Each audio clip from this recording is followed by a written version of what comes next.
So, without further ado, I'll give the floor to Emilie, who will do the first reading.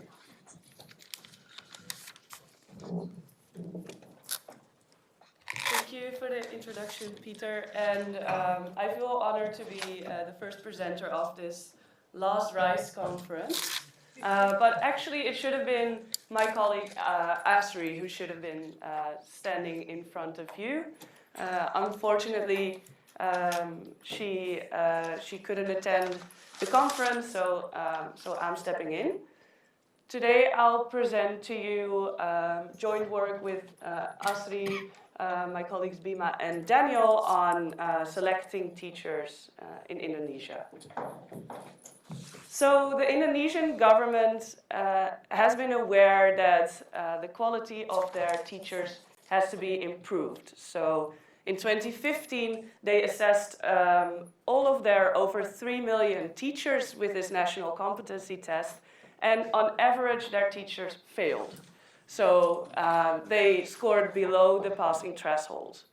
So they have since then tried several teacher training programs, but as most of you know, teacher training isn't easy and this hasn't been effective. But now there's this retirement wave. So a lot of civil servant teachers are retiring, with up to 90,000 teachers retiring in 2024.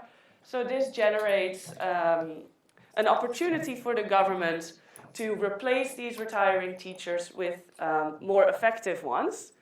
But then the question is how to identify effective teachers as replacements. So selecting teachers seems to have the potential to improve learning. So first of all, there's many people in Indonesia that want to become civil servant teachers. So they have a large pool to choose from. And other studies have shown that teacher value added varies a lot. So there's a lot of variation in teacher quality that seems to be contributing to learning. However, the literature so far has found that it's really complicated to predict which teachers have the highest value added. So little of the variation in teacher value added is actually explained by these easily measured characteristics like their education levels or their years of experience. And there has been some evidence of a correlation between performance in the classroom and the GPA of these teachers, and some screening tests like assessments of their subject and pedagogical knowledge, interviews, sample lessons, but generally the correlations have been quite small. But the Indonesian government has tried exactly that, use these screening tests to select motivated young teachers into this one-year training program. So as said before, the government is concerned that their teachers are underperforming, and they think that this could partly be explained by their teacher colleges producing underperforming graduates. So what they did is they decided that in order to receive a teacher certificate, all teachers have to go through this one-year additional program called Pendidikan Profesi Guru, or translated Teacher Professional Education. And this includes half a year of coursework and half a year internship. And so they wanted to attract and select motivated and good teachers. So there's large benefits to people who get into this program. So first of all, when you graduate from this program, these teachers immediately receive their teacher certificate, which means that they get a doubling of their base pay.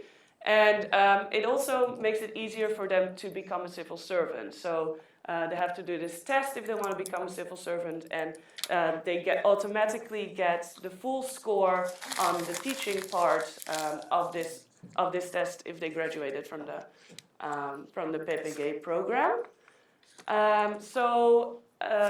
In this paper, we were not interested in evaluating the program. That's being done by my colleagues at SMERO in a different paper that hopefully will be out as a rights working paper as well soon. But we were interested in whether the selection criteria that the government uses to select teachers into this program are actually predictive of student learning later in the classroom. So how did they select the teachers? So we're looking at the primary school teacher PPG program and at the cohort that was admitted in 2018. So first of all, these candidates have to pass some administrative requirements. So this might be a bit small, but basically they had to be young teachers, so less than 5 years of teaching experience, younger than 31 years old, and they had to have an undergraduate GPA of at least 3 out of 4. They also had to stay single until the end of the program. So the reason for this is that they were not allowed to choose the university at which they were going to take the program at, so they had to be they likely had to move to follow this program. So it would be quite complicated if a whole family would have to move with them. But yeah, there were a lot of marriages right after graduating. So the candidates who passed these requirements then took an online test. So they were tested on their academic aptitude, English skills, and pedagogical knowledge, and this was all quite theoretical. And if they scored more than 50 out of 100, they were invited to an interview. So this interview also had this standardized sort of scoring cards on which they were assessed on their motivation, personality, attitude, and it often included some micro-teaching. And then their online test score and interview score were combined, and if they passed, if they scored higher than 60, then they were accepted into the program. And you can see with the number of individuals in these boxes here that this online test score was quite selective. So they went from 3,900 people who took this test to only 1,700 that were invited to the interview. But the interview itself actually wasn't that selective. So it only counted for 30% in their final score. And you can see that it only decreased the number of individuals from 1,700 to 1,500. And in the end, 1,291 candidates actually enrolled and went through the whole program. So we are interested in whether these screening tests are actually correlated with teacher performance. And we look at 2 different measures for that. So the first one is their performance in the PPG program itself. So we look at their exam scores.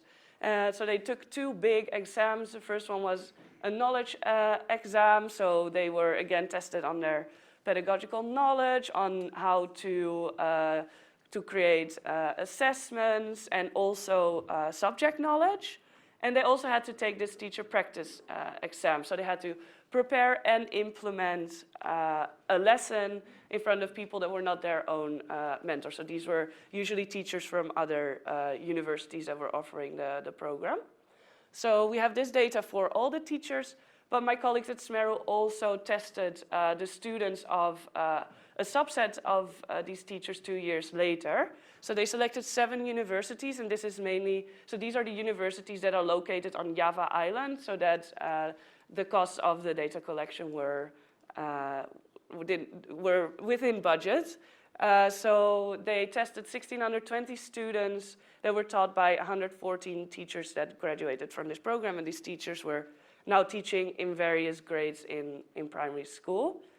And unfortunately, as you can see, and like many other studies, also our study was affected by COVID, the pandemic. So these students were, so SMERO did home visits to test these students to see what their learning outcomes were. The schools were closed in 2021. So this also likely limited the effect that teachers could have on their students. So so that is definitely, that definitely affected our study, unfortunately. So we don't have performance indicators for all the applicants. As I said, we look at these exam scores of the ones that graduated and their students were tested. So here I just want to show you what variation in screening scores we're looking at. So as I said before, only teachers that scored above 50 on the online test were accepted in the program. So in black you see the distribution of all the applicants, nice normal distribution. But we are only looking at the ones that scored above 50. But if you think of your own time in university, a student that just passed the test and students that score very high are still very, very different. And the interview score wasn't that selective, so we almost have the whole distribution there. And then the teachers whose students were tested are actually quite similar to all the graduates from the program. As you see there, the distribution of their screening scores overlap mostly. So then to the results. So we first see that teachers that did better on the screening scores also performed better in the program itself. So we estimated this OLS model with the exam scores as outcome variable, then the vector of screening scores, and we included some university fixed effects to take out these university-specific effects. So on the left you see the correlations with the coefficients between the screening test and the knowledge exam. So those students who scored 1 standard deviation higher on the online test scored on average 0.3 standard deviation higher on the knowledge exam. So this makes sense because these tests were testing similar competencies. The interview was not predictive for this knowledge test, but it was for the practice exam, although the coefficient is much smaller. So I forgot to say, so the bars that are dark are the ones that are significantly different from 0, and the empty ones are not. In the interview they were also looking at this micro-teaching, and in a practice exam they also did it. So it kind of makes sense that that is correlated, and the GPA is correlated with both. But then when we move on to the students' outcomes, there's nothing. So you could be worried. We only tested these students at one point in time, so you could be worried about selection. We tried our best to condition on student background characteristics like their parents' education, house quality index. We included classroom average score to correct for this selection. But the usual worry that people have is that better teachers select into better schools and therefore are teaching better performing students. Well, if that was the case, then these results mean that these screening tests are actually selecting worse performing teachers. So we don't think that this selection is an issue here.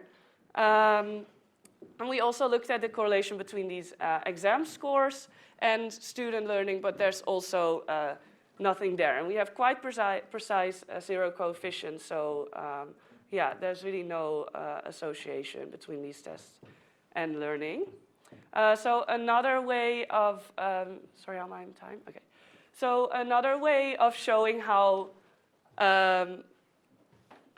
little predictive power these tests have for student test scores is by doing this very simple exercise. So imagine that you make another selection within this group. How would that? What would the average test scores of students be then? So we standardized within grade, so to have a mean of 0 for all teachers. And then if we only look at the top 50% scoring teachers on these tests, these are the average student scores of their students. So it makes very little difference, but not only that, these seem to be worse performing than the students of the bottom 50% scoring teachers on these tests. So we conclude that selection based on pre-employment criteria is complicated. So teachers that perform well on these screening tests and perform well in this training program are not necessarily the ones. Oh, it stopped. So I don't know. Maybe I'm taking more time now. Got lucky. Yeah, so these are not necessarily the teachers that will also perform well in the classroom. So our results suggest that this PPG program selected and educated their teachers on competencies that were not associated with better learning outcomes. And this might seem like quite a strong statement based on our results, but I'm also referring here to the impact evaluation that really found that this program was not teaching them on the competencies that are generally associated with better learning outcomes. So like the literature, we also find that it's hard to measure teacher quality at one point in time with tests. So for future research, it would be interesting to look at whether it would be possible to observe teachers for multiple years. So like Lent and Yu suggest in their paper to have a probation period or curation period in which the teachers are actually observed and select based on that, because at one point in time it's just too complicated. Thank you.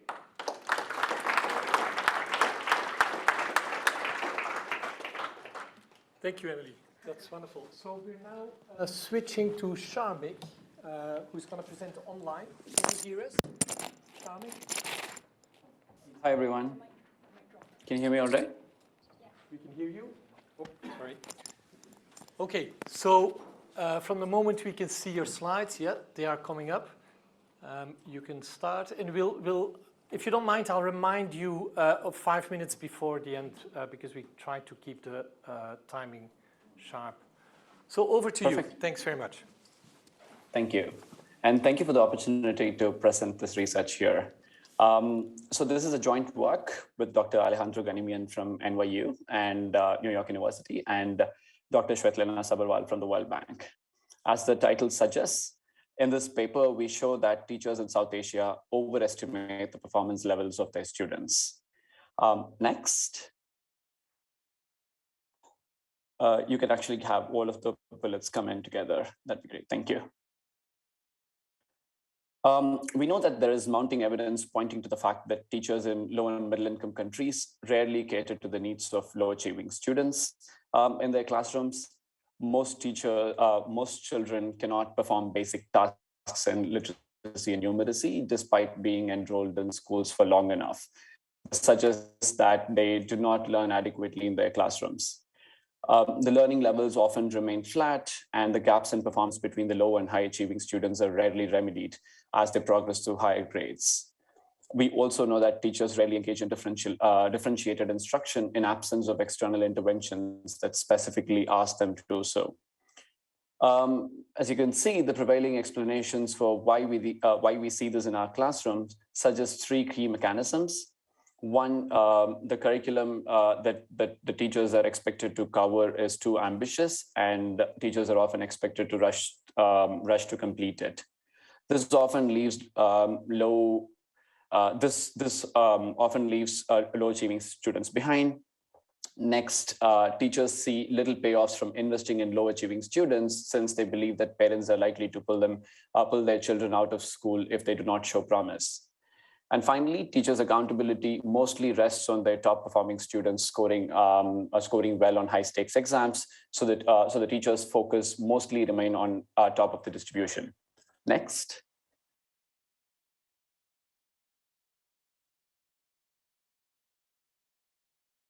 Yes. We, however, argue that teachers could pay insufficient attention to low-performing students, possibly because they underestimate how many of them are there in their classes and how much they're struggling.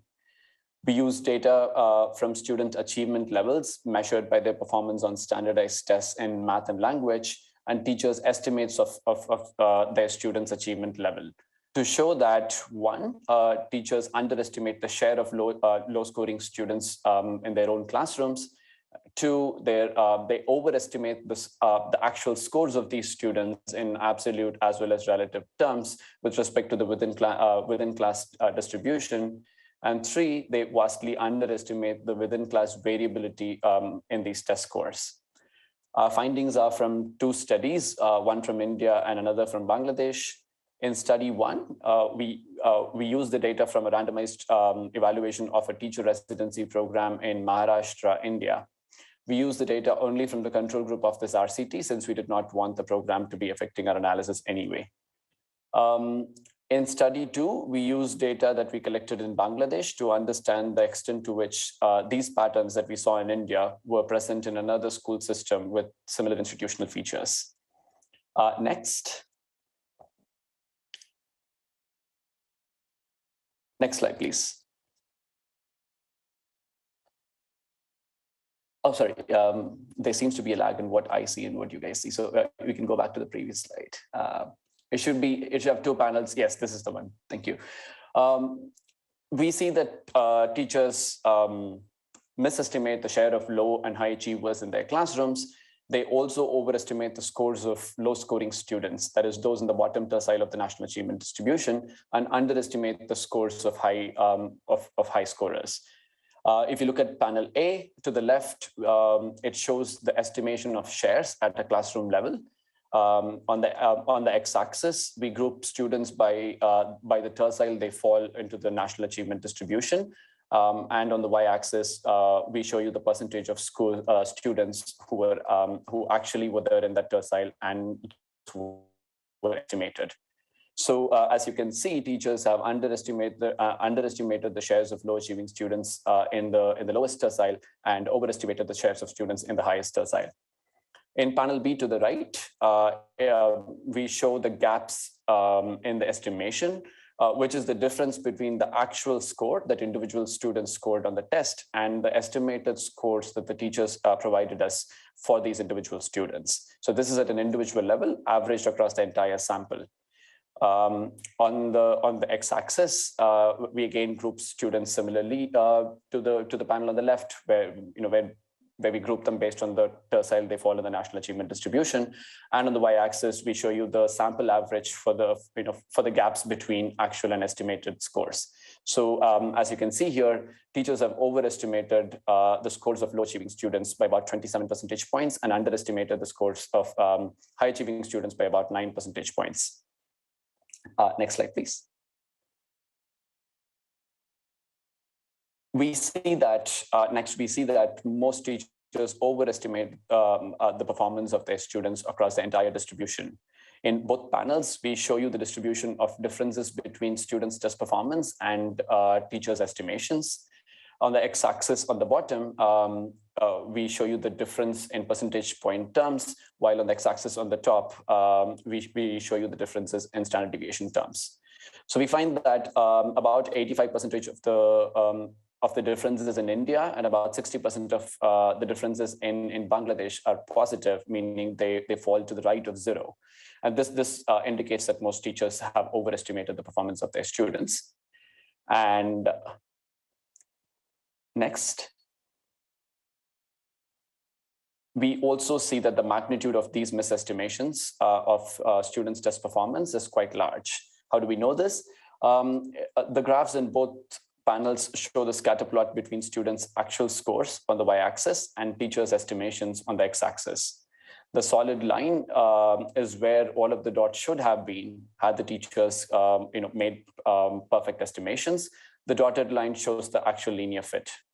In India, teachers' estimations explain about 13% of the variation in actual student scores. And in Bangladesh, teachers' estimations explain only about 1% of the variation. Next slide. Thank you. We also find that teachers do not seem to know, this one, please, thank you. We also find that teachers do not seem to know the relative standing of their students. And we can see this by these two panels separately. So in the top panel A, we show the relationship between students' actual and estimated within class rank. So on the x-axis, you'll find the estimated estimated ranks separately for India on the left and Bangladesh on the right. And on the y-axis, you see the predicted rank based on teachers' estimations. So similar to the slide, similar to the previous slide, the solid line shows perfect estimation, and the dotted line is the actual linear fit. As you can see, the amount of variation explained by teachers' estimation is slightly higher than what we saw earlier when it was absolute scores. However, it's still pretty low at 25% for India. For Bangladesh, you see the points to be a bit clustered because we'd only asked the teachers to provide estimations for 3 students. So the ranking is only for 3 students over there, whereas in India, we had 10 students for each teacher. In the bottom panel B, we show you the relationship between the estimated and the actual classroom level standard deviations. Again, similar to what we've been seeing on other scatter plots, solid line means perfect estimation and a dotted line is actual linear fit. The amount of variation that's explained by teachers' estimations revealed by their teachers' estimated standard deviations revealed by their actual predictions are pretty low, with both in India and Bangladesh being at about, at about 2%. And this basically indicates that teachers have very little clue of the amount of variation that they have in their students' achievement levels within their own classrooms. Next slide. As robustness check, we ask teachers to provide estimations about specific topics or content domains, as you can see here. In addition to this, we also ask for specific items, and we ask them to report estimations for specifically identified students and not just the classroom level estimates that I've been showing you.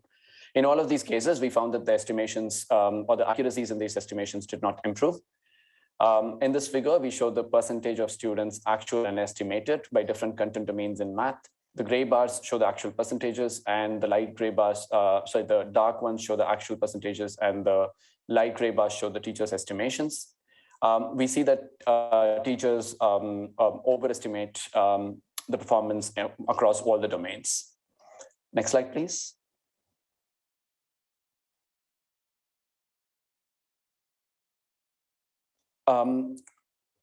When we show specific items and ask teachers whether specific students who've been identified by name can answer these specific items, their accuracies in their estimations do not improve on average. In fact, what we find is that they generally overestimate the ability of students on items with high difficulty, which we know from the difficulty parameter that we can estimate using a 2-parameter IRT model that I've shown right below the bar graphs. So if you look at the difficult items that are to the right, let's say the item on numbers and operations, 14% of the students have gotten it right, while teachers think 64% of their students can solve it correctly. Next slide, please.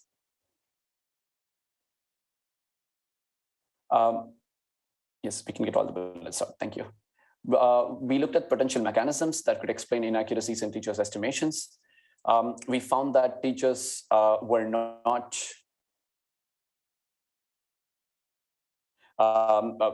we found that teachers' accuracies were not any higher for those who were more educated, highly trained, or those with above median experience. These measures that are typically used as proxies for teacher quality do not help in predicting which teachers have a better knowledge of their students' academic skills. Teachers, however, did seem to use some heuristics while reporting their estimations. About 11% of the teachers in India and about 20% of the teachers in Bangladesh had reported exactly a score of 60 for what their students would score on the test that we showed them. And the 60% mark is typically used as a passing indicator for a topic. We found that misestimation explained by teachers' over-reliance on students' intelligence as a proxy for their test performance. What do we mean by this? First, we checked and confirmed that teachers were not estimating the scores for, teachers were not underestimating the scores for, let's say, female students or those from historically disadvantaged groups, like low income or students from low caste groups. Next, If we classify students based on the performance on a non-verbal abstract reasoning test that measures students' fluid intelligence, the scores for the test scores for those with below median fluid intelligence score was 32 percentage point, while the score for those with above median fluid intelligence score, it was 43 percentage points. However, teachers estimated the first group to score 56 percentage points and the second to score 70 percentage points. This suggests that teachers could be overweighting the importance for fluid intelligence. Next. And finally, this is one of the first studies to systematically document teachers' misestimation of student achievement in developing countries and to highlight its potential consequences for instruction. In high-income countries, just as a benchmark, the mean correlation between actual and estimated score, based on a meta-analysis that covered research on this over 40 years, is about 0.63, while the same measure is about 10 times weaker in Bangladesh at 0.07 and two times weaker in India at 0.36. Our results have three main implications. One, they draw attention to an underappreciated reason for why differentiated instruction interventions may have been successful in the past. Given that teachers in these settings do not actually know the skills of their own students, part of the reason why these interventions may have been effective is that they help teachers update their incorrect priors on the level and the spread of achievement in their classrooms. Our findings also just that providing teachers with results of formative assessments or training them on how to administer them on their own may yield similar benefits. And finally, we raise an important question about the consequences of documented biases against disadvantaged students. So future work could explore on how teachers' misperceptions relate to their instructional practices, and particularly on how teachers interact with students whom they underestimate, and how this impacts student learning. Thank you.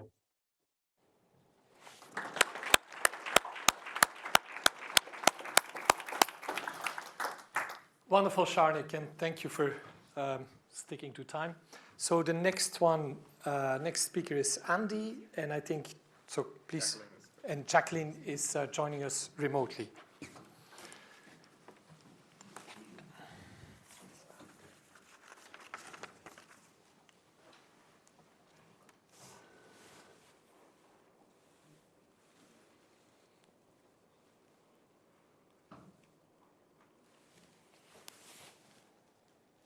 Can you hear us, Jacqueline? Yes, I can hear you quite clearly. Can you hear me? Yes, wonderful. Okay. You can start. Great, thank you so much. My name is Jacqueline Mathenge, and I'll be presenting with my colleague Andy Barros, who's in person at Rice, Oxford. We are presenting on a study which is called What Drives Teachers to Change Their Instructions? And this was a mixed method study from Zambia, and this was done by my colleague Andy Barros, who's already there in person, Junita, Henry, and myself. Next slide, please. Before starting, I would like to thank a couple of people who made this study worthwhile and who supported us, and that is the research participants. They took time to talk to us and give us their thoughts around different elements of the school level approach.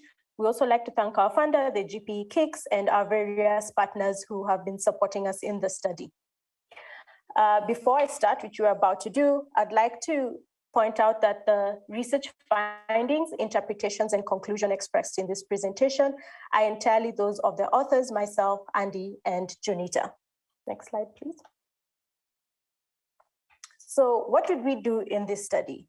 So this was an exploratory study that was asking what provokes Zambian teachers to change their instructions. And how we went about this is we did primary qualitative data with 78 Zambian education personnel, all the way from school level to provincial level. And we identified what drives teachers to change their instruction. And we connected these drivers of teacher change to exposure to professional development activities. And we did this through a mixed method approach, which was combining qualitative thematic analysis with unsupervised machine learning, as well as combining qualitative analysis of association with linear probability models, Andy will speak on this bit a bit later. Next slide, please.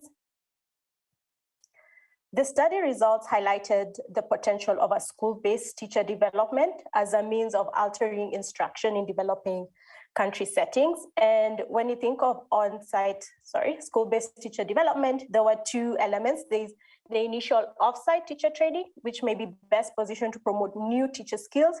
And yet there's another layer of on-site training and mentoring that invokes more teacher team-based problem solving and verbal encouragement. It's worth noting that the findings inform a large randomized trial of a continuous professional development program for primary school teachers in Zambia. You can always ask Andy in person or during the panel about this more. Next slide, please. So why did we do this study? What was the motivation? So over the years, many have grown disillusioned with in-service teacher development, and we can see from the World Development Report of 2018 by the World Bank that most teacher development is ineffective.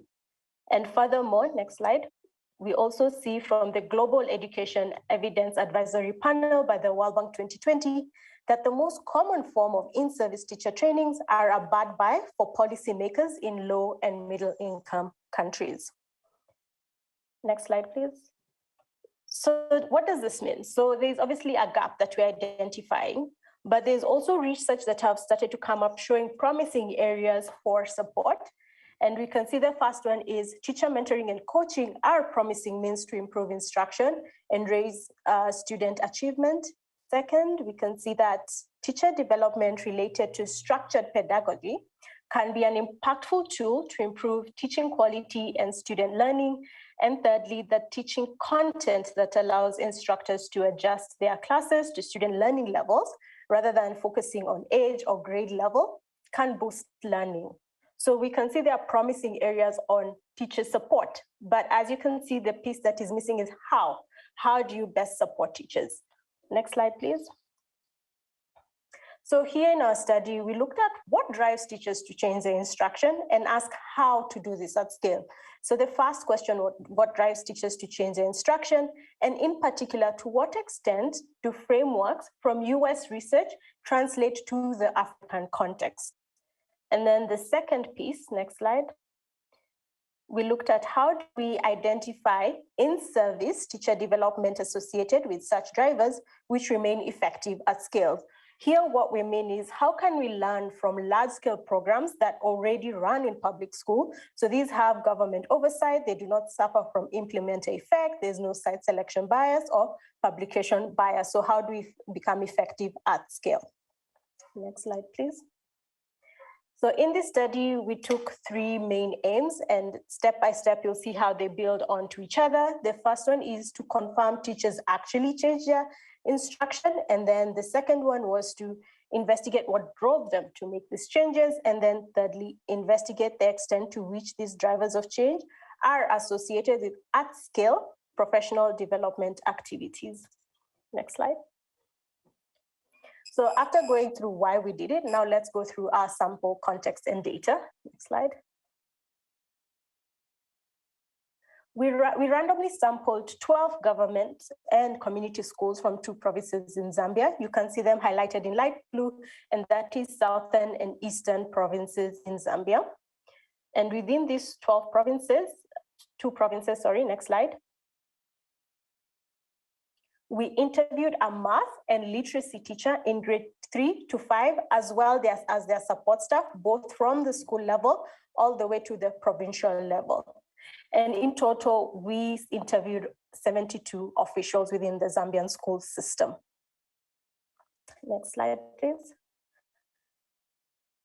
Obviously, with quantitative interviews, but in summary, this was a semi-structured interview where we asked about changes in instructions and what triggered them.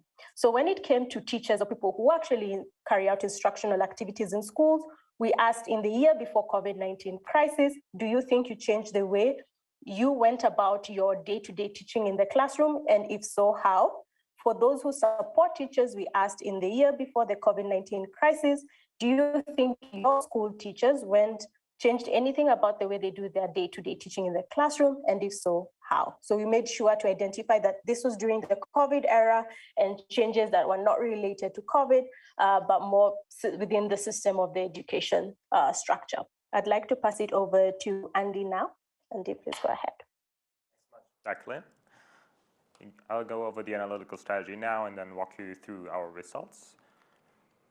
I'll start off before I throw like something at you, just by saying, again, we really try to combine both qualitative methods by analyzing this data with quantitative data, and then always bring these two together and then see how they relate to each other. So in this case, we took all the text data that we have from the interviews, transcribed them, and then analyzed them in these two ways. Let me quickly walk you through how we did this. So I'll show you on the left-hand side the qualitative way, and then on the right-hand side of the next slide, the quantitative way, and then in the middle, you always see how we brought this together. So starting at the top of this here, again, we first wanted to document whether change actually happened. And then we also wanted to identify main drivers of why this change happened, right? What did teachers tell us? So on the qualitative side, on the left-hand side, we started with open coding, developing a coding framework. We did this by hand, just developing coding categories ourselves qualitatively. Then on the quantitative side, we used an unsupervised machine learning method called topic modeling. Topic modeling identifies for us clusters of words that are commonly used together in the text. And then we looked at these two pieces together and then let them converge. So what you see here in the middle is then the combination of these two methods. With that, we have a coding framework, which was then used by us for hand coding. We also did some quality checks like the usual inter-rater reliability methods, just to make sure that then our raters actually agree with each other once they use this coding framework. So this is used for us to show the prevalence of change actually happening, and the prevalence of certain drivers of change as reported by the teachers. In the bottom then, we move to how are these different drivers of change related to different professional development mechanisms that teachers are exposed to. Again, we do this qualitatively. A qualitative rater assigns association ratings to this as low, medium, or high, or negative, medium, or high. On the quantitative side, we estimate linear probability models, where we take the text and basically say, like, if one thing is mentioned in the text, is there a difference in the likelihood that another part is being mentioned? So, for example, if a certain professional development activity is being mentioned, how does that affect the likelihood of a given driver of change being mentioned by that teacher or by that educational staff? So let me show you what the results look like for this. First, we show in the paper that teachers actually report having changed their instruction. So, of course, this is self-reported, but I'm not going to do this in detail, but this is important, again, for us to show that we're actually operating in a context where teachers are changing what they're doing, right? Then, secondly, in terms of the drivers of change, so why did they tell us they changed their instruction? We identified primary and secondary drivers, and I really want to harp here on what teachers told us most of the times, what were the main drivers that why they changed what they do in the classrooms, right? And I'll show you on the left-hand side what N is here is the number of teachers reporting this, and then on the right-hand side here, a number of excerpts is like these snippets of text that we have in our text data. How often do these different drivers, are they mentioned by teachers, right? So what really clearly comes through here is the main drivers that is most often mentioned both by the number of teachers and in the number of excerpts is sharing and discussion of challenges with their peers on site in school. And that was really surprising to us to see that so strongly come through. And secondly, another driver is the acquisition of new skills and teaching methods. So this is new pedagogy. And then there's weaker drivers, and you can argue whether, like, which one is the third versus the fourth, and whether you call it a primary one or not, such as, for example, getting verbal encouragement from their peers. What is learner outcomes here, for example, is also that teachers say something like, I see this actually happening, I see this actually working for my kids, that's why I'm using it, right? But really most strongly coming through here, this on-site discussion and sharing with their peers in school, right? So then next we asked ourselves, how is this related to teachers' exposure to professional development activities, right? So on the next slide, I'm going to walk you through this again. We have the prevalence. So how often are teachers actually exposed to this? These different activities. So on the left-hand side here, these different rows are different professional development activities. For example, off-site training, going to an event. And the second here, being on-site training and being exposed to on-site development, right?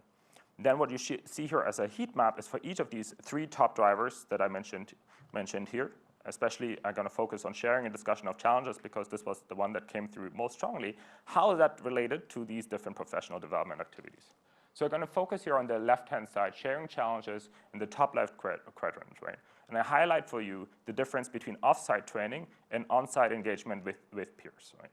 And what comes here through here really strongly, both in the qualitative ratings and in the quantitative ratings, that this is actually negatively related to off-site training opportunities, right?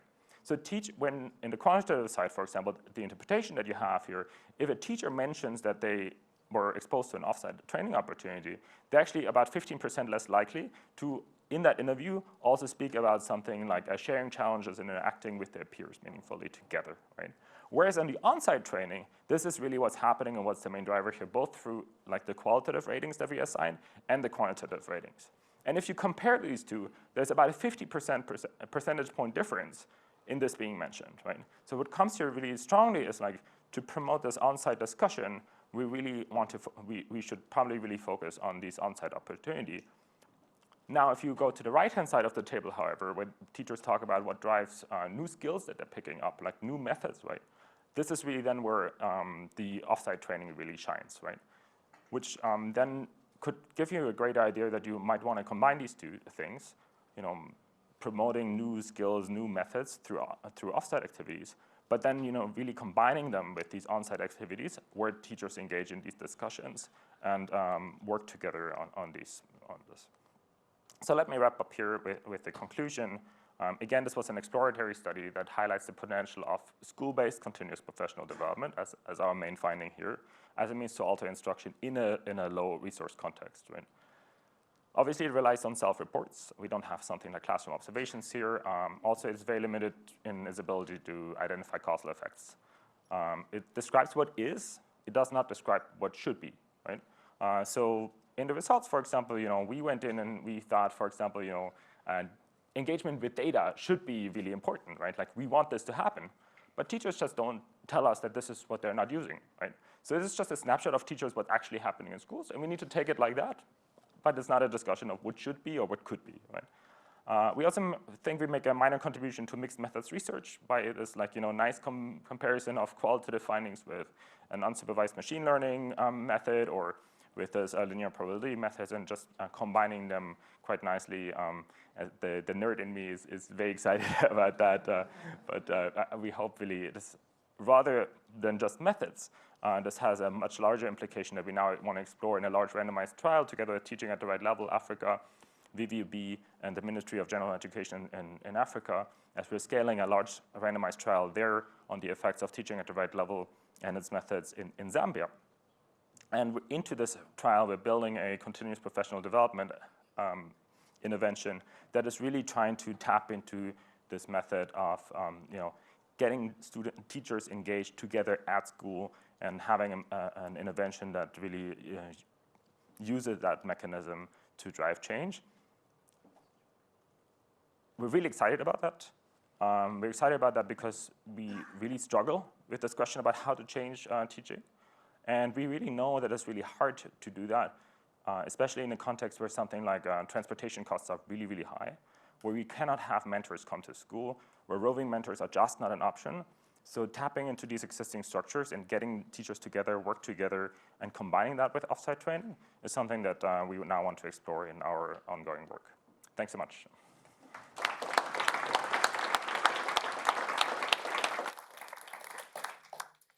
Thank you, Emilie, and Jacqueline, thank you very much.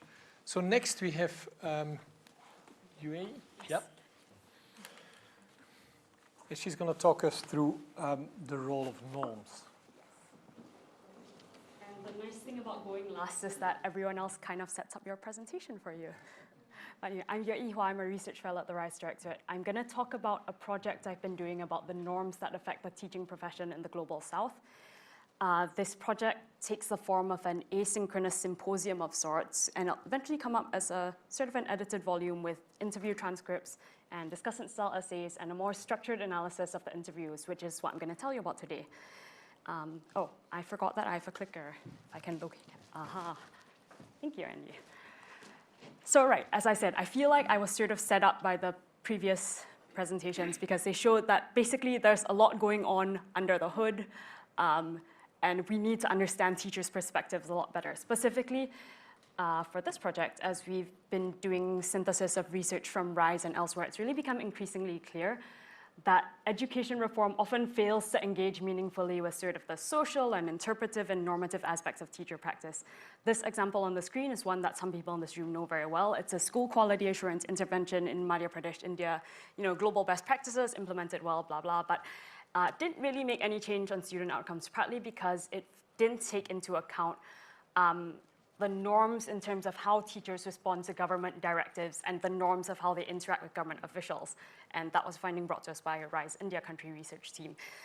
You know, and the slippage between official expectations and tacit norms is something I experienced personally quite a lot when I was a teacher in Malaysia. And then after that, when I was doing my PhD work on teacher accountability, teacher motivation, sociocultural context, it struck me that there are lots of people in different branches of social science saying really interesting things related to this, but they don't seem to be talking to each other as much as they could be. So in the hope of getting a few conversations going, what I did was I had interviews in this asynchronous symposium between pairs of people with complementary experience in teacher norms. Quite a number of them are in this room, so you can bother them about their views on this later. And the reason I did this as conversations rather than as presentations or formal papers is that I was hoping to try and elicit some insights that might have come out through years of field experience but never made it into a self-contained report or write-up, and to try to balance sort of spontaneity and reflectiveness. After these hour-long conversations, the interlocutors had the chance to revise their transcripts as much as they wanted to. Just the part they said, not the part the other person did. And here's just a quick overview of my approach to this project. And for those interested in qualitative work, this was somewhat inspired by grounded theory and analysis, but very loosely so don't hold me to that.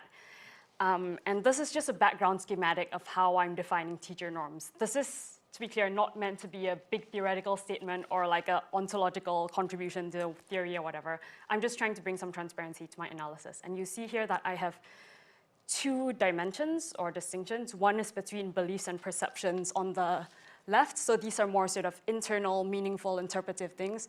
And then on the right, you have choices and actions, which are more tangible and observable. Then you also have an individual and collective distinction. And norms are collective level beliefs and practices that are dominant. Or to quote Dan Honing, who was an interlocutor, he said, we can think of norms as collective beliefs about each other's collective beliefs.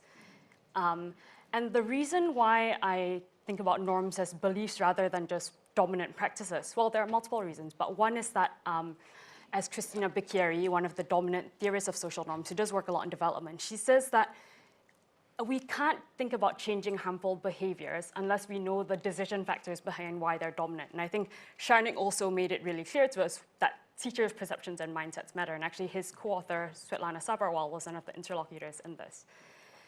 Besides these group-level norms, I also look a lot about individual-level perceptions, partly because these contribute to norms and also because they're the mediator between norms and choices.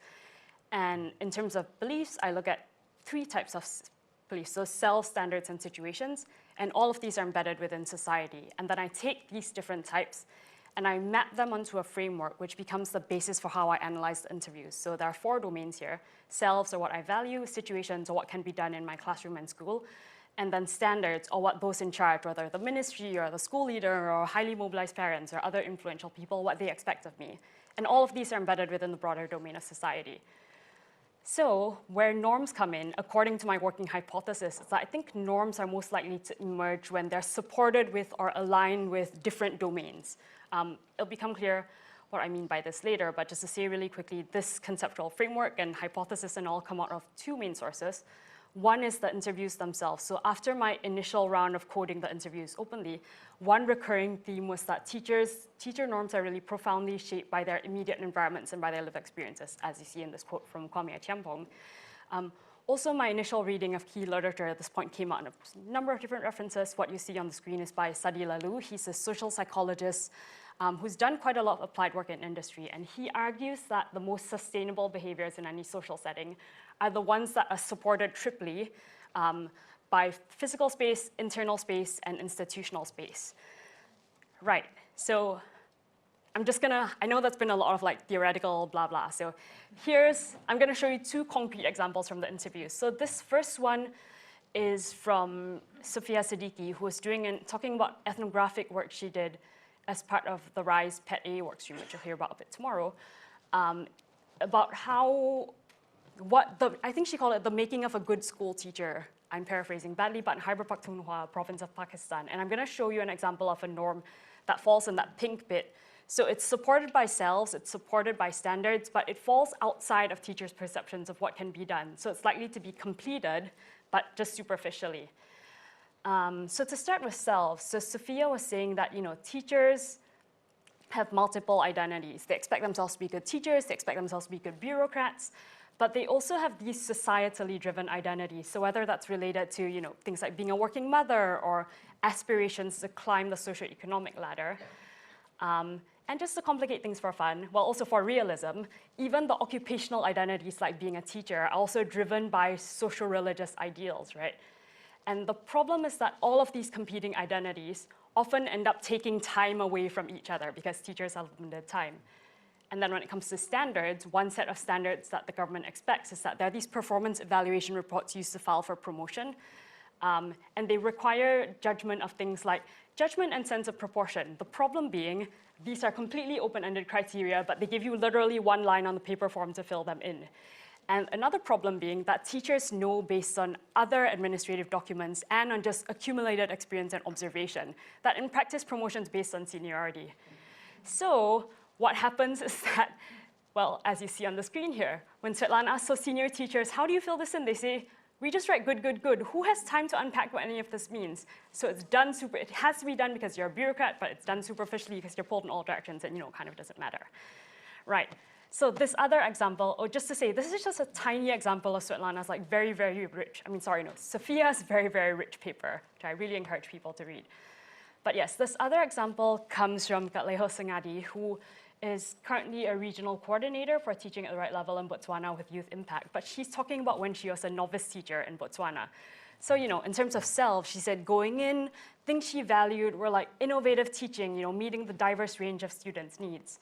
But then when she got to school, she just had so many students and so much to do, and she didn't have the support to help her meet her teaching aspirations. And then coupled with the expectation that it just seemed like the government and school leadership wanted her to do the curriculum and prepare kids for tests.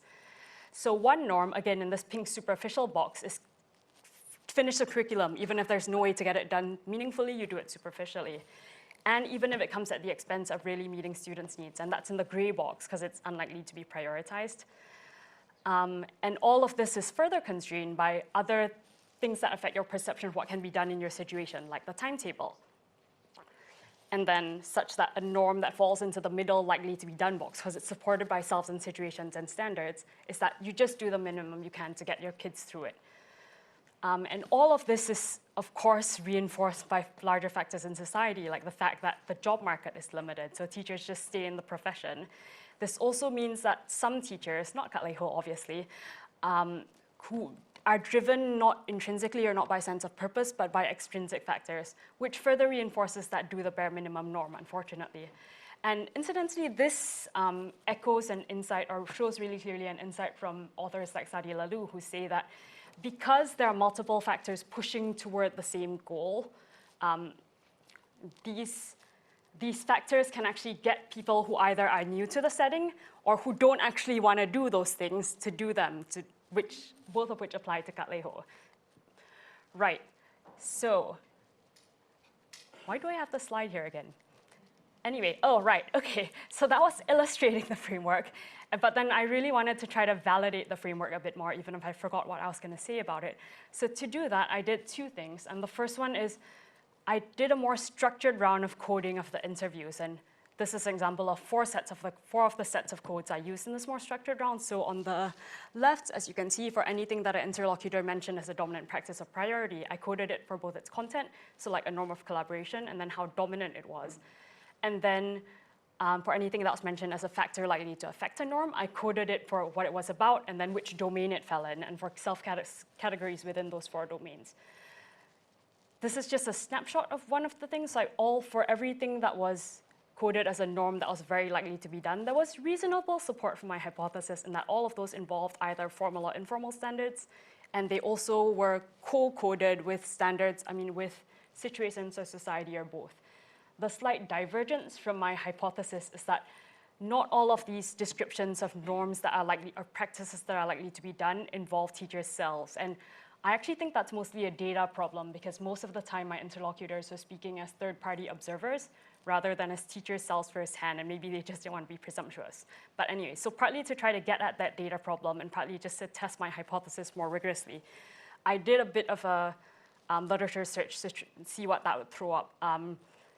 In the interest of trying to do like a rigorous-ish but relatively efficient search among my inclusion and exclusion criteria, I searched for things like ethnography or ethnographic methods because I wanted to make sure that I had these like multi-dimensional descriptions of teachers' experience. Looking at time, I'm actually going to skip all of this, but basically I had pretty good, but in some cases not watertight support for this from that systematic search. But I wanted to end with 2 open questions and 3 takeaways.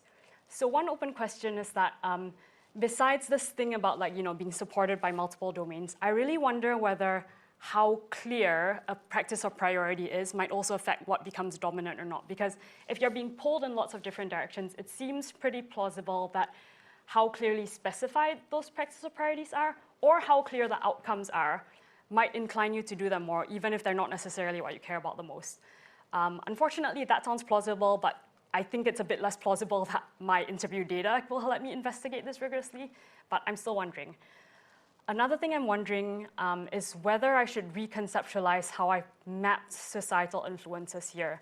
Now, the way I framed it, as you can see, societal influences can affect self situations or standards, but they don't really figure directly in those overlaps between what becomes a norm or not. And this is partly because I do think societal influences are often filtered through individual level perceptions and dominant norms. And partly really just for simplicity, because once you try to diagram 4 things at once, it's a huge mess. But I do wonder whether I'm sort of underselling inadvertently how important society really is, these fundamental norms, as you can see in this quote from Masuda Bano. And I'm happy to mention that she will be presenting on this tomorrow morning, so we'll hear more about this fascinating work then. Right, and 3 takeaways. The first one is that I think when it comes to systems thinking, so looking at interactions and feedback loops and complementarities, as much as I personally find the RISE 5x4 very, very useful, I admit that I have embraced the fact that I'm a nerd who has drunk the RISE 5x4 Kool-Aid. I do think that sometimes it might be worth centering a systems level analysis on the perspective of the main actor in question. In this case, teachers, especially because one theme from the interviews, and actually from our internal RISE conversations the last 3 days, is that often we fail to take into account the voices and perspectives of people on the ground, like teachers, parents, children. Second takeaway, this is, I think Dave Evans is in the room, but yeah, this is really just a reinforcement of the thing that I think everyone here is familiar with, that it's not just about changing one textbook, it's not just about one more teacher training session, but really trying to change the interaction between what's going on in self, situations, standards, embedded in society, and that's how you get to lasting change. And I think that came out really clearly in Andy and Jacqueline's presentation as well. But at the same time, another lesson from this asynchronous symposium is that there are real limits to what individual human selves can concentrate on, and there are real limitations in situations. So we can't try to do everything at once, as Laura Savage reminds us, but we need to be thoughtful and strategic. Final takeaway I wanted to mention is that, loosely guided but open-ended conversations can be so fun and interesting, especially when they're wonderful, thoughtful people. So I just wanted to thank these people and to say, I think you will find the transcripts as fascinating as I did. I'm obviously biased, but do feel free to give me your email. I'd be more than happy to send you the full volume once it comes out. So thank you very much, and I'm very much looking forward to this discussion.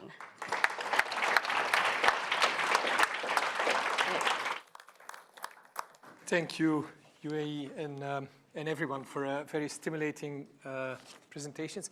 If I may invite the speakers to come to the front, and the people online to switch back on their camera if they can.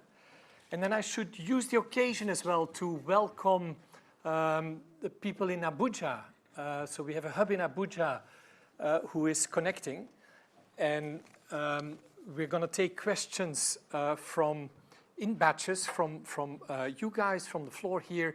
And I would also like to invite people online to send their questions in text, and they will be, I understand Jason will kind of summarize and pick some out and send them to me. So people in Abuja, can you, sorry for the late welcome, can you guys hear us? Yes, we can. Wonderful. Wonderful to see you. So how we're going to do this is we're going to stagger the questions. So we'll have like a couple of questions from the floor here to get us going. Then we'll turn to Abuja, and then we'll have a third kind of batch from people online, and we can see where we are then with time. So let me open the floor here in Oxford to questions and see whether any of the live audience here, whether you have any questions. Raise your hand if you do, please. Okay, so let me pick some out. Ben, David, and yeah, so please, if you can speak up so people can hear you as much as possible. Sure. Thanks so much for the papers. I had many questions. I'll just do one. I'm going to start off with the right model. So my one question is to Sharnic on the first paper. It really matches some of my priors about the teacher's inability to estimate learning outcomes. But I would love to hear a little bit about the alternative explanation, which is teachers have a lot of assessment data. The assessment data we're comparing against is just one round, if I understand correctly. And having seen some assessments being done in some countries, sometimes the assessments are not that reliable. So can we deal with the alternative explanation that maybe it's the teacher who does know their kids and the assessment's bad? How do you know that's not the explanation? Let me just check in, Sharma. Can you hear us all right? Yeah, you could. Did you hear the question okay? Yes, everything is perfect. Great. So let's collect the other questions. I think, Dave, you were next, yeah. Yeah, like Ben, I have a lot of questions, but one on... David, could we just start by everybody saying their name as they say their question, just because we're, you know, a lot of people know each other, but some people don't, so. David Evans, would you like to? I'm David Evans from the Center for Global Development. And I have a question on this great work in Indonesia that Emilie presented, and I'm just curious, this obviously echoes some stuff that we've seen in other places where they've introduced tests, and even though those have had some positive selection effects, they're just not predictive. It just seems like, overall, I know there are a few exceptions where you can point to some studies with a few stars here and there, but I would say we're generally terrible at predicting who's going to be a good teacher. And so I guess I would just, like, taking your study, like, where would you go next on this? I mean, do we essentially kind of give up on that and just say, hey, it's all about, obviously we have a test or whatever, but in the end it's all about having a period where it's easy to fire terrible teachers? Or is there a direction that you see where we could potentially do better at this early screening? Thank you. Hi, my name is Shrikant. I'm from the University of Edinburgh. I have a question for Sharnic. There is substantial evidence that the caste of a teacher and a student has important implications on how they perceive student performance. So in your study, especially the ones in Maharashtra as well as Bangladesh, what was the composition of teachers and students? And were there similarities and differences between their own identity and that of the students that inform their interpretation of outcomes? Wonderful, thank you. So let's take these couple of questions, and we'll turn to Sharnic first. So question on what's the truth, right? Is it the teacher or is it the assessment, to put it blunt? And perhaps also on like the fragility of this. Does it not depend on the task that the student fulfills? Can you enlighten us on that? Sure. So I think it was an excellent question because one of the first things that we ended up discussing once we had all of the results come in was that teachers do have access to a lot of data, right? But then if that's exactly what we are asking them to report on, is it that they have no idea about what this data shows them, or is it that the data is bad? I think we are pretty confident that this phenomenon is not driven by poor quality data because we tested this in two different contexts and the sources of data are quite different, right? And the one in India was independently administered by a team that was evaluating a teacher residency program. So it was much more within the control of the researchers. but then the data that we have in Bangladesh was from national assessments. It was literally, it was administered in the entire country. It was completely within the purview of the government that decided what the quality of data was going to be. And both the sources of these data, when looked at similarly, were revealing similar patterns, right? So that sort of reinforces our confidence that this is a general phenomenon that perhaps exists. And number two, on just to comment on the amount of data as well. So one of the works that we're doing, Ale, Shwetlena, and I, in addition to Noah Mangros, who has joined our team, is to basically see how can we improve teachers' knowledge of student skills, right?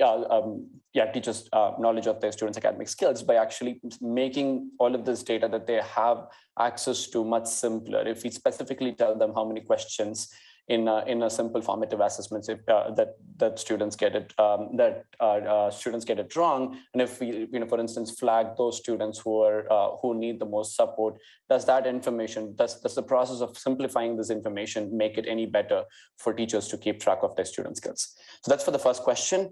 And for the second question on caste or other identity match between the teacher and the student. This is something that we were exactly able to test in India because we had variation on students' class identities, and we found that the estimations were not any more accurate for those matches, right? So if you look at a teacher whose caste identity matched with that of the student to whom they are reporting the estimations for, their accuracies were not any better than those without these matches. We tested this for gender as well. So that was what we found. And for Bangladesh, we did not have as much variation as we did in India for identity-based stuff, but we checked it for gender alone, and we found that the accuracies did not improve in any manner. So I'm going to turn to Emilie to reply to the teacher selection. Yep. Yes, thank you, David, for that very important question. So, first of all, I'd like to emphasize that these were this was data collected on teacher-students still, so they had very little experience in the classroom yet. I think. So what other studies have shown, and there's also another teacher screening study within the RISE Indonesia team on more experienced teachers. They do actually find some correlations with teacher observation in the classroom and their and student learning afterwards. And also, I think one thing that selection is possible on is subject knowledge. So other studies have. I mean, it kind of makes sense, right? So in order for a teacher to teach a certain subject, they first have to understand the subject themselves. So I think that's definitely an important factor that this other study in Indonesia also finds to be correlated. In this study, it was only a small part of this knowledge exam. So this subject knowledge doesn't really, is not really a significant part of the things here. So I think that selection based on this subject knowledge and for more experienced teachers, observation in the classroom can still have some predictive power for students learning later, and which would be the good teachers. But yeah, observing teachers over a longer period of time just seems like a way more accurate and more maybe also fair way for the teachers to make a selection. So thank you. Great. So we're now going to we'll come back to the room here, but we're going to turn to Abuja for some questions. If I can press both people who asked the question, the respondents, to be as concise as possible, given time. So Abuja, over to you. If you can introduce yourself, ask your question in as short a format as possible, and then we'll come to the speakers. Okay. Are there any questions there? Yes. Yeah, good morning. My name is Olushola Bankole. I'm an ex-official of the National Association of Proprietors of Private Schools, the FCT chapter. Right? And then I wouldn't know whether it's a question or a concern that I have based on the second presentation. I'm just imagining, I'm wondering if this study could be done or has been done in our own environment in Nigeria, there where we're looking at this estimation. And then, particularly considering how competition in the system is making a lot of teachers to want to just present data saying my students are doing well, and then poor assessment practices. And in recent times, I'm saying consistently how that it is critical that teachers, particularly, because I'm familiar with Nigeria and Abuja particularly, are being equipped with effective assessment practices. Then the second concern is along the area of what drives change. It looks to me from the research that continuous professional development is critical.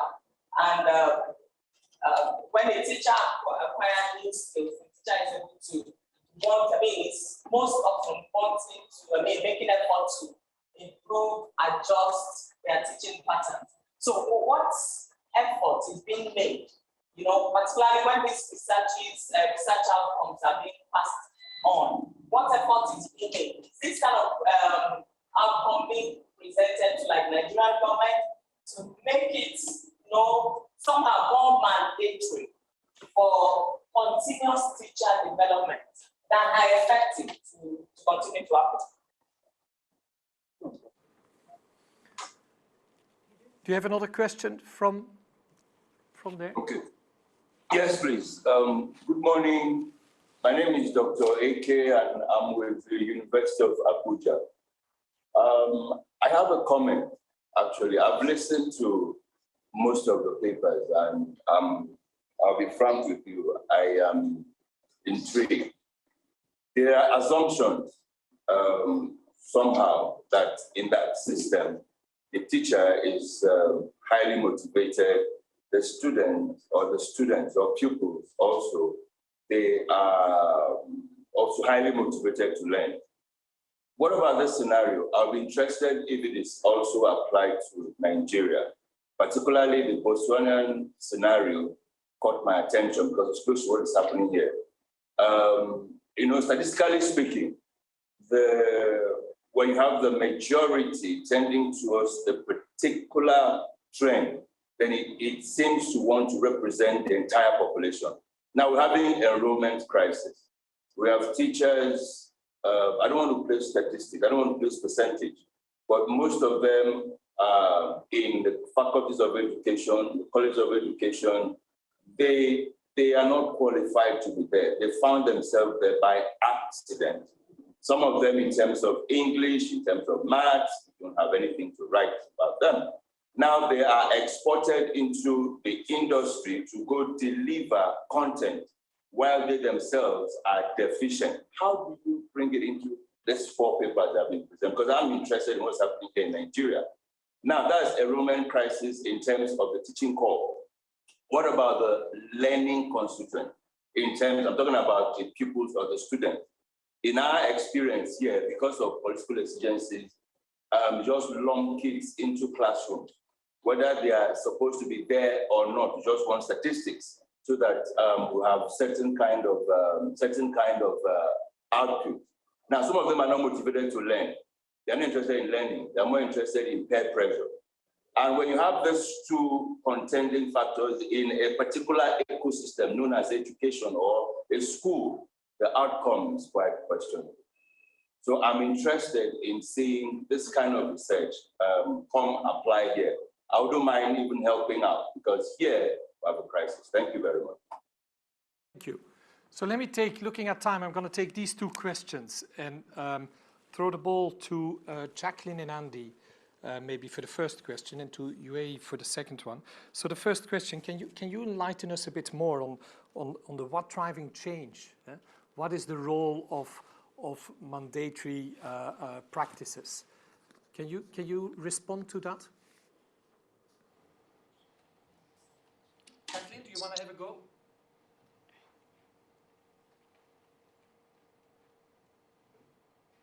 Andy, please go ahead.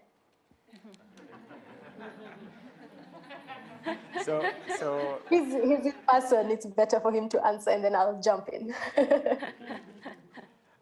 So in terms of the mandatory professional development that is happening in Zambia, we actually, with the intervention that we're building now, we're not creating something new. So a lot of the continuous professional development in Zambia already exists. So part of the follow-up that we're doing now is we're building a professional development intervention together with Teaching at the Right Level Africa and Zambia, is tapping into that. And in Zambia, there is an expectation that teacher group meetings happen, for example, in which teachers come together. Obviously, there's a question of like how much is that actually already happening, right? And what is happening in these meetings, right?